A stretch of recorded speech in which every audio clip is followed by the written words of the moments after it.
હું જિગ્નેશ ઉપાધ્યાય સર્વ મિત્રોનું આદિ મહાલક્ષ્મી જ્યોતિષ ચેનલમાં સ્વાગત કરું છું। ભાસ્કરસ્ય પ્રબોલોકે પ્રવેશમ મકરમ પ્રતિ વર્તતે સર્વસૌભાગ્યમ સૂર્યયોગે શુભે દિને। ઉદારતા, હર્ષોલ્લાસ, ધર્મ, દાન, જપ, યજ્ઞ અને પ્રકાશ આ પાવન પર્વ મકર સંક્રાંતિ આપ સર્વના જીવનમાં વૈભવ, સુખ, સમૃદ્ધિ પ્રદાન કરે એવી આદિ મહાલક્ષ્મીના ચરણોમાં પ્રાર્થના। આજે આપણે મકર સંક્રાંતિનો વાસ્તવિક અર્થ, ઉત્તરાયણનો અર્થ અને ઉત્તરાયણના મહાપર્વની અંદર 12 રાશિઓના દાન કરવા એના વિશે આપણે જાણીશું। સૂર્ય એ દર મહિને રાશિ બદલતો હોય છે। ધનુ રાશિમાંથી મકર રાશિમાં પ્રવેશ કરવો એને મકર સંક્રાંતિ કહેવામાં આવે છે। 14મી જાન્યુઆરી 2026ના દિવસે સૂર્ય એ મકર રાશિમાં પ્રવેશ કરે છે, એટલા માટે એને મકર સંક્રાંતિ કહેવામાં આવે છે। સૂર્ય 6 મહિને દક્ષિણ તરફ અયન થાય છે, 6 મહિના ઉત્તર તરફ અયન થાય છે। મકર સંક્રાંતિના દિવસે સૂર્ય ઉત્તર તરફનું અયન થવું એટલા માટે એને ઉત્તરાયણ કહેવામાં આવે છે। ભારતનો આ એક મહાન તહેવાર છે। ગુજરાતીમાં ઉત્તરાયણના નામે ઓળખાય છે। મહાભારતનો એક પ્રસિદ્ધ પ્રસંગ જે ભીષ્મ પિતામહ બાણશૈયા પર લેટ્યા હતા ત્યારે એ ઈચ્છા મૃત્યુના માલિક હતા। ત્યારે એમણે કહ્યું હતું કે મારો દેહત્યાગ જ્યારે ઉત્તરાયણનો પવિત્ર કાલ આવશે ત્યારે મારા દેહનો હું ત્યાગ કરીશ। એ રાહ જોતા અંતે ઉત્તરાયણનો પવિત્ર કાલ આવ્યો અને એમને દેહ છોડ્યો હતો। એવું કહેવાય છે કે ઉત્તરાયણમાં દેહ ત્યાગ કરવાથી આત્મા ઉર્ધ્વગતિની ઓર આગળ જાય છે, એટલા માટે ભીષ્મ પિતામહે ઉત્તરાયણના પવિત્ર કાળની અંદર દેહ ત્યાગ કર્યો હતો। શ્રીમદ ભાગવત મહાપુરાણની અંદર 9મા સ્કંદની અંદર સગર ચરિત્રની અંદર ભગીરથ રાજાએ ગંગાનું કઠોર તપ કર્યું હતું। એમાં ગંગા પ્રસન્ન થઈ પૃથ્વી પર અવતરિત થયા હતા।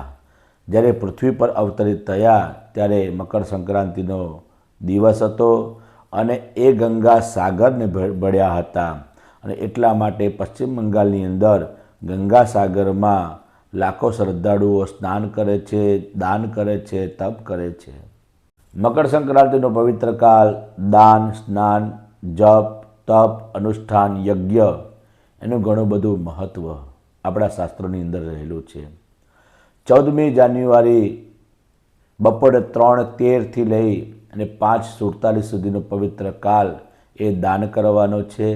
એમાં દાન અવશ્ય કરવા પવિત્ર કાળ કહેલો છે અને એ દિવસે ષટતિલા એકાદશી પણ છે।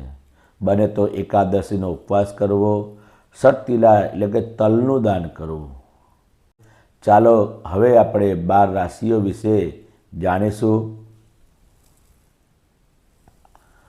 મેષ અને વૃશ્ચિક રાશિ લાલ વસ્ત્ર, મસૂર, ગોળ, ઘઉં, ખીચડી, લાલ સાકર એનું દાન કરવું।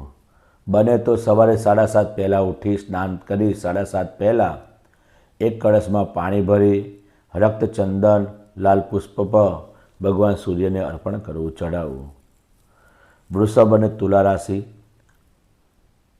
સાકર, ખાંડ, સફેદ સાકર, સફેદ વસ્ત્ર, ચોખા, સફેદ તલ, ચીકીનું દાન કરવું। મિથુન ને કન્યા રાશિ મગ, મગની દાળ, તલ, લીલા કલરની ખીચડી, મગ, પુસ્તક, લીલા વસ્ત્રો, હળદર એ દાન કરવું। કર્ક રાશિ એ લોકોએ ખીચડી, ખીર, ચોખા, દૂધ, દહીં, સફેદ કપડાં ચળકતા એનું દાન કરવું। સિંહ રાશિ રેવડી, ગોળ, તલ સાંકળી, ઘઉં, મરૂન વસ્ત્ર, ખીચડી એનું દાન કરવું।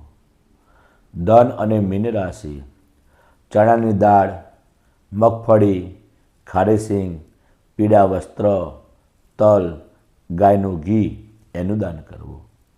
મકર અને કુંભ રાશિ કાળા તલ, તલનું તેલ, સરસવ, ધાબળો, લોખંડ અને કાળા તલનું બનેલું કચરિયું એનું દાન કરવું. આ દાન રાશિ પ્રમાણેના છે. જરૂર તમને વિડીયો પસંદ આવ્યો હશે. લાઈક કરજો, સબસ્ક્રાઈબ કરજો, કોમેન્ટમાં લખજો. સર્વને જય શ્રી કૃષ્ણ. મકર સંક્રાંતિની હાર્દિક શુભકામના.